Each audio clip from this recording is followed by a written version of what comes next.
I don't understand. Now me they do birthday. Now God they request what you want eat. I just want special food, something special. Ain't just carry the birthday for head, they hawk on like gala in the opposite side. Alright, my people, make una join me as I got talk say na Isiewu na I want eat for my birthday date. So as if I get all the ingredients for house.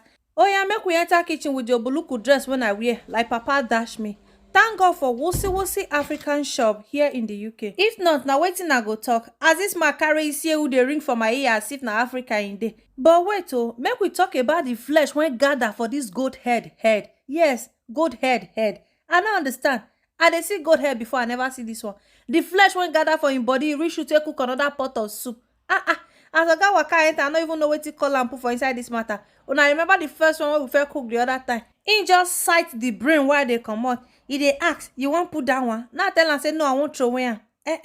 If you cook and finish, he go eat am o, but not show am as they take the cook am. If not, he no go gree eat am. This one are the onions when I want add join the goat head for inside the pressure and pressurable pot. First say cook am first for inside the pressure pot because I no get time to waste for inside this kitchen. Now carry my bay leaves, just add them inside the goat head. Use any herbs when you get, take cook am when you know say na be your favorite. After I don't add the bay leaves finish, now to carry pikin put on top in mama bag. Sofri put am for 20 minutes for there make it dey roast.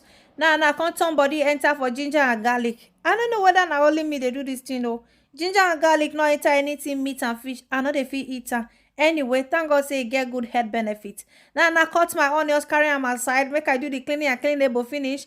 Before everywhere go make soko, e go come dey hard you to clean after you don cook finish. This one na my scott bonnet pepper when I want put. If to say no be oga for make am too. This kind thing suppose pepper well. Now come dey start my generator. Agree like I better pass my neighbor. Now the smoothness and the smoothable I just come dey like am. Now it be the good thing about this choking and choking board. This one na the brother here. He don't cook and cookable finish for inside the cooking pot. Now to separate the bone from inside the flesh. Why shall I add the bone inside when I have a lot of fresh everywhere? Now don't cut it and finish. Everything though they make poko for face, but it never they be like say make you put on for ma. Remember say no ingredient they inside. Now to cut and small to these biting sizes when you want to put for ma. This one all the sister and brother when I come up for inside. Now I can carry and put for another pot. Add my ginger, garlic and onions, put them inside. Use anything when you get, when you know say you sabi chop. This one are the onions and the pepper again. Come add them inside. At this point, now to introduce all the ingredients when you know say you won't use take cooker. As you cook and finish, you put them for mat. It's supposed sweet before you pack and put for inside that oil. I been na odo. Anyway, this one now, I don't turn able me everything enter. This one are the frozen yam from Wosi African shop when I don't put inside my fridge for a long time. Make it soft really chill for there. This one are the inside the head of the goat when I put inside the pot. Make it stiff together. Make sure say the goat head, the water dry inside, penetrate inside to make am sweet oh. Now the thing they say test and as I test and everything enter well. This one are my potash. I been account. Which one for inside? Is it potash or account? Okay, account na Ishan. Potash na English. Anyway, I don't use spoon. Sofri carry and put for inside plate. Melt am with water. Make it sofri they relax for there first. Come carry this Wosi red oil, pour am inside the pot, sofri turner, then come go introduce the potash, join the red oil, make the gather do boyfriend and girlfriend for there. This one na the brain head, I been na the head brain, mix them together inside, come carry enough crayfish, pour am inside.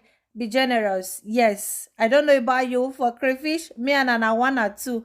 Now add all the adding and addable, anything when you know say you fit add, now the time to add that now.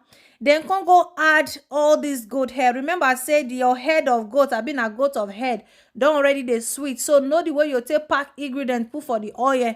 Now time to use all your strength and your power. Take turn and mix and well. Because if you not mix together well, it not go sweet. Forget this camera missing. I drop my phone, use my 2 hands, take mix and knock am for ground again. Then add the onions for the photo shoot. Oh, I miss Okazi. Then come carry the food, carry give Oga. A lip don't already they lick the soup already. The sauce and the sauceable because you got to make it juicy because of the yam what you want use to eat the juicy we they call them odo. Now I got tell guys say making pause first make us do my photo shoot finish. He say go carry your own again. Say this one so you not go even reach and chop. Hey. Anyway, now I don't carry the cold drink, take step down. Then before the food don dey circulate enter all the system, go come make you weak gbagada for ground. Make I use the last strength take marinate this fish, dry am for oven when I wan use take cook my red oil stew. Baba God. Anyway, this one are the ingredients and the ingredient table when I dey add on top: ginger, garlic, whatever gbogbo, pack and put. Now this one are the first check. I wan turn the back.